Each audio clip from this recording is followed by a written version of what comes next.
What's going on, guys? We're back once again, and we are finally going to be talking about Doom Patrol Season 2. This is the review for it. Hopefully you guys got to watch it, especially the season finale. That season finale, wasn't that something? Wasn't that something? I'm just like, really, you're going to leave it on a damn cliffhanger again? But without further ado, let's go ahead and just get into the whole season. This season was really short. I was really hoping we'd get at least maybe a few more episodes, but the way it was kind of rolling, I was thinking, okay, we are probably in a big problem right now because we only got 9 episodes of this season. Now, there was a lot that happened this season, and I don't really know where to begin. But I'm going to tell you guys what I liked about this season, also about, the characters, also what I didn't like about this season. Now, what I find really interesting is that the entire group basically, was pissed at Chief the entirety of the season, or the half of the season, because Chief, within his own rights, he was doing things to find a way. Oh, he realizes he has a daughter out of nowhere, and it's like, really? But you also figure out that Dorothy is extremely powerful in her own right, but her powers have been contained / suppressed because of the way Niles is.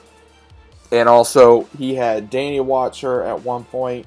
He tucked her away for a while, then she finally got released. And of course, if anybody doesn't know, somehow or other, the candle maker attached itself onto her, supposedly as an imaginary friend. She had 3 others. One of them was the beast that Niles, basically Dorothy's mom had that went on with her. And honestly, it was really annoying because the entire season was all about Dorothy, all about Dorothy, all about Dorothy. Obviously, yes, that is the main plot of the story, but honestly, Dorothy really got on my nerves, and I think it was because of Niles. Again, Niles was very concerned about his daughter, and yes, there were things that he did that was not right, but also he took that away from other people's issues, what they were trying to figure out, and they did try to figure out to a certain example. Like Cliff, for example. I'm going to use Cliff because obviously Brendan Fraser, I love him in this. He's one of my favorite actors. He's a great actor. He's a great... The Cliff character is amazing.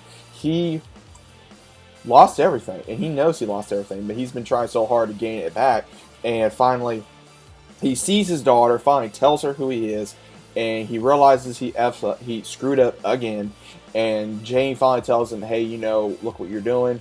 And he finally is like, okay, basically I'm here, come when it suits you, type of thing. And he also keeps trying to let things go, but he's also so pissed at Chief that, again, it was because of him that he never told him that his daughter was alive. And again, that is something that someone's going to hold against somebody. I personally would. And I'll say I'd put my daughter before someone else's. But at the same time, again, you want to do the right thing. And what I found really interesting is that him and Claire, they do kind of make up a little bit, because he finds out, one, she's going to have a boy. Of a grandchild. She's gonna get married to another woman. What I found funny is like he's making her breakfast, and he says something about, I think, gay shotgun wedding or something like that. And I laughed. I laughed pretty hard because the way he was like all hyped and everything about finding about being a granddad and her getting married and all that. I thought that was pretty cool. Just the way he said it was really funny. But also, I know he's wanting to be more sensitive to his cybernetics, so where he can feel more like Cyborg.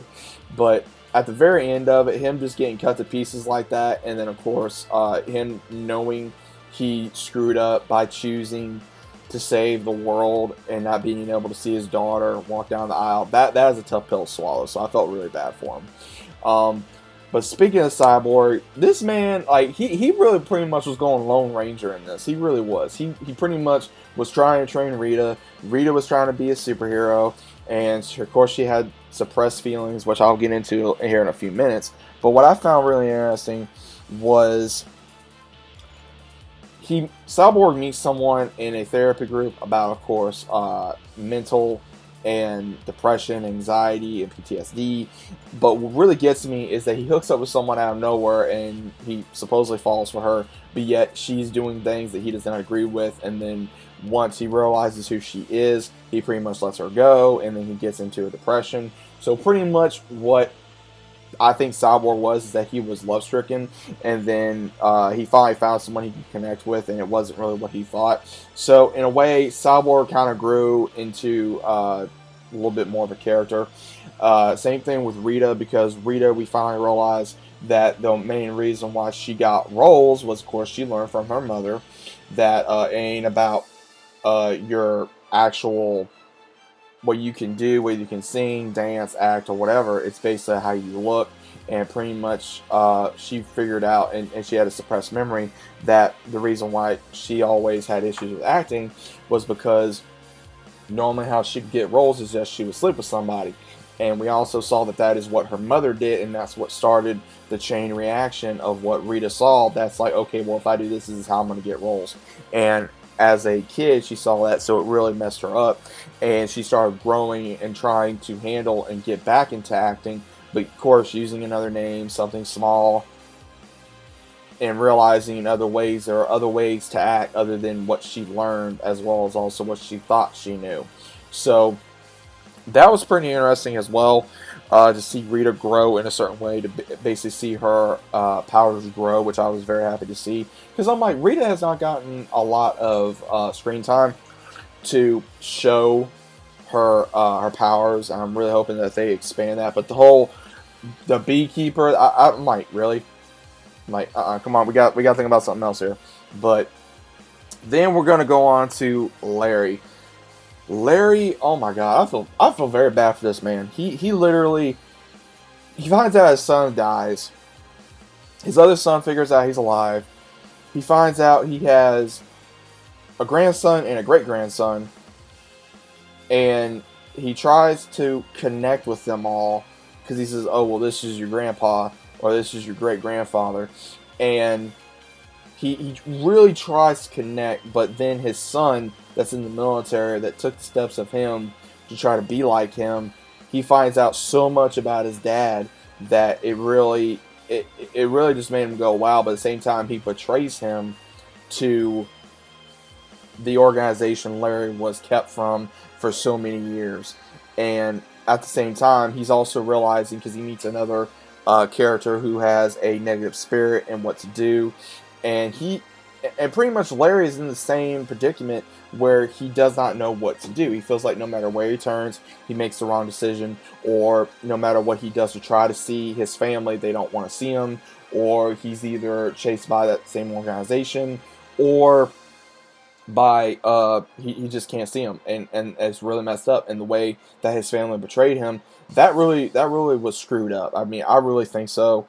But I think the main thing that was more interesting this season, which it blew me away, was Jane. And I'm going to say this right now. Jane and Cliff are probably my favorite characters. Jane, I love Jane.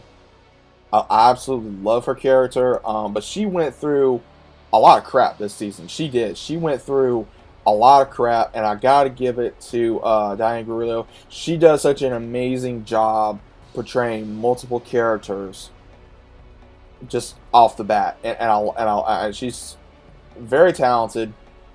And seeing, and this is what really got me here, is she was getting so much crap from the other personalities in the underground, where, of course, which was kind of, it was Dorothy's fault, as well as Baby Doll's, as well as Niles for letting them play together, where, of course, Baby Doll supposedly killed Dorothy's imaginary friend, and then Dorothy made a wish, and Candlemaker came in, killed Baby Doll, and killed another character, and then, of course, supposedly killed another one.